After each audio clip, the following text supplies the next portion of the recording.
আসসালামু আলাইকুম, সবাইকে লাকি ব্লগস এন্ড কুকিং চ্যানেলে স্বাগতম। আশা করি সবাই ভালো আছেন। আলহামদুলিল্লাহ আমিও ভালো আছি। আরেকটি নতুন রান্নার ভিডিও নিয়ে চলে আসলাম। তো আজকে আমি টমেটো দিয়ে সিম্পল বাঁধাকপি বা পাতাকপি ভাজি আপনাদের সাথে শেয়ার করব।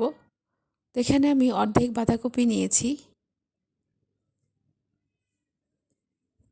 এখন বাঁধাকপি কেটে নিব।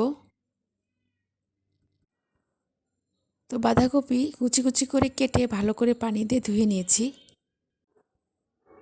আর এখানে 2টা টমেটো ভালো করে পানি দিয়ে ধুয়ে লম্বা করে কুচি করে কেটে নিয়েছি। এখন বাঁধাকপি সিদ্ধ করে নিব। এজন্য চুলায় একটি হাঁড়ি বসিয়ে বাঁধাকপি দিয়ে দিয়েছি। এখন পরিমাণ মতো লবণ দিয়ে সিদ্ধ করে নিব। আর এখানে আমি কোনো পানি ব্যবহার করব না, কারণ এমনিতেই বাঁধাকপি থেকে পানি উঠবে, আর সেই পানি দিয়েই আমি বাঁধাকপিটা সিদ্ধ করে নিব।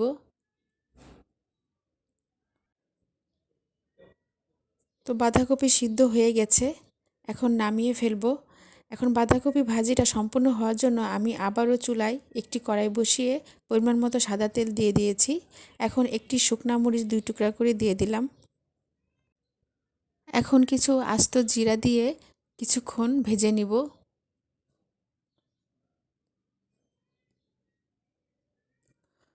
তো জিরা আর শুকনা মরিচ ভাজা হয়ে গেছে। এখন লম্বা করে কেটে রাখা পেঁয়াজ এবং কাঁচামরিচ দিয়ে পেঁয়াজটাকে কিছুক্ষণ ভাজা ভাজা করে নিব।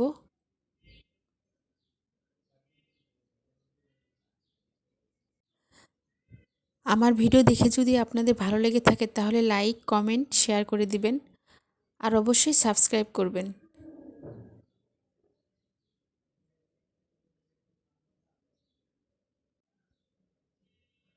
তো পেঁয়াজটা একটু ভাজা ভাজা করে নিয়েছি। এখন সিদ্ধ করা বাঁধাকপি দিয়ে দিব।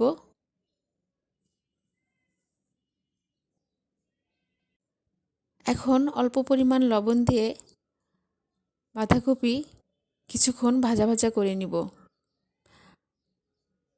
অল্প পরিমাণ লবণ দিয়েছি কারণ সিদ্ধ করার সময় আমি লবণ দিয়েছিলাম, এর জন্য এখন অল্প লবণ দিলাম।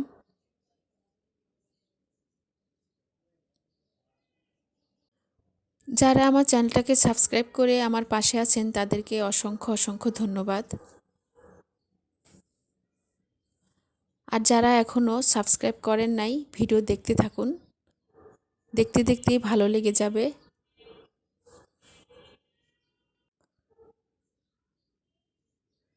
এখন কেটে রাখা টমেটো দিয়ে আবারও কিছুক্ষণ ভাজা ভাজা করে নিব।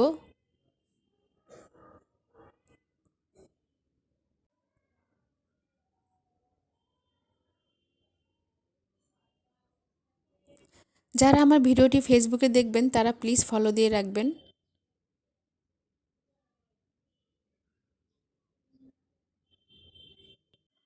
আমার ফেসবুকের পেজের নাম হচ্ছে লাকি ব্লগস অ্যান্ড কুকিং।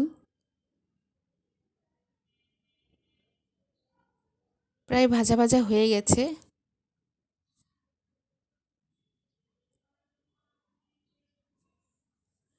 এখন কিছু ধনিয়া পাতা কুচি দিয়ে দিব। ধনিয়া পাতা আমার খুব পছন্দ, এজন্য আমি তরকারিতে এবং ভাজিতে ধনেপাতা কুচি ব্যবহার করি। যারা পছন্দ করেন না, না দিলেও চলবে।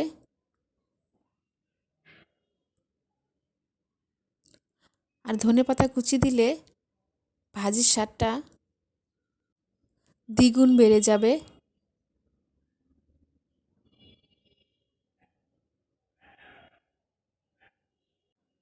তো বাঁধাকপি ভাজি হয়ে গেছে।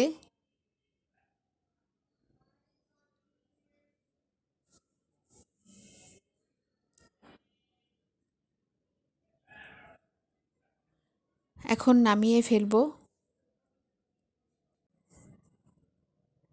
তো তৈরি হয়ে গেল টমেটো দিয়ে সিম্পল বাঁধাকপি ভাজি। এই ভাজিটা গরম ভাতের সাথে খেতে অসম্ভব মজা। তাছাড়া রুটি এবং পরোটার সাথে এই ভাজিটা খাওয়া যাবে। তো এভাবে আপনারা রান্না করে খেয়ে দেখবেন। নতুন নতুন ভিডিও দেখতে আমার চ্যানেলের সাথে থাকবেন। সবাই ভালো থাকবেন। আল্লাহ হাফেজ।